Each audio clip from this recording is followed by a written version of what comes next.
Himay tayo ng cauliflower. Kumusta? Magandang araw. Life. Tara, samahan niyo ako, magluto tayo ng cauliflower. At dahil nanay tayo, kaya natin pagsabay-sabayin lahat. Kasama na ang tindahan, di ba? Kaya tinda muna tayo habang nagluluto. Kaya thankful pa rin ako kay Lord dahil malakas pang pangangatawan ko para sa mga gawain ko dito sa bahay.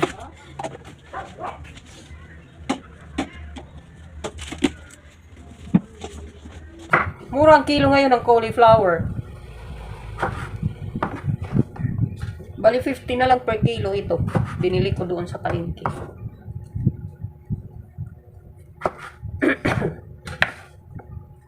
Ito na lang ang binili ko. Yung upo tuloy na binili ko na isang haba, 50 pesos. Mahal. So ito na nga, pagkatapos sa tindahan, balik na naman tayo dito sa paghihiwa ng mga gulay. Galing Ilocos na sibuyas. Yung kasama, nung dumating to dito kasama ang dahon. Ngayon natigang na yung dahon, tinanggal ko na. Kaya ako na-insert, yung pala, sa kanya lang yun eh. Okay na? Yun. May nagpa-load. Kaya nilodan ko muna.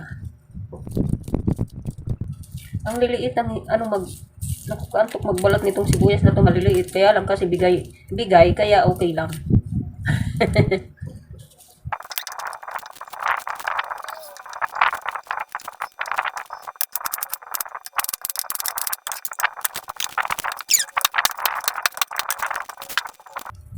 Pag hindi ko talaga hinuhugasan yung sibuyas, naluluha ako.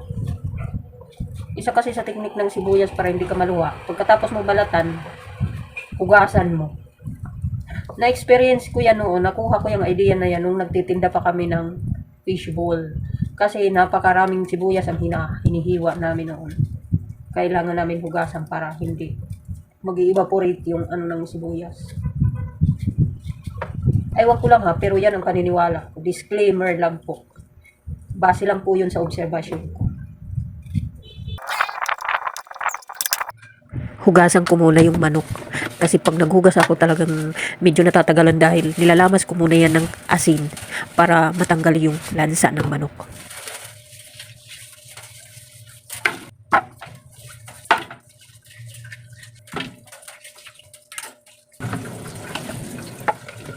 At syempre, kailangan natin banlawan yan isa-isa.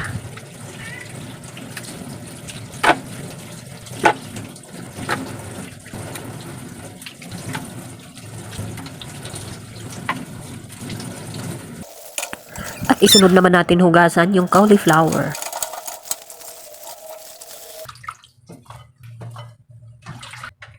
At bawat hita, hinati ko lang para sakto lang sa amin, tatlo lang din naman kami nakakain.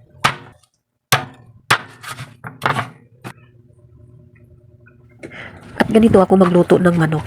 Nilalamas ko ng paminta na powder para talagang matanggal yung lansa. Tsaka patis para malasa. Tsaka ko isasangkutsa yan sa luya hanggang mag light brown. Para sa akin kasi malasa pag ganito ang luto ng manok. Tapos hindi siya malansa. And then pag lumabas na yung mantika ng manok, saka ko nilalagay yung sibuyas at saka yung bawang kamatis. Kasi yung mantika niya ang ginagamit kong panggisa.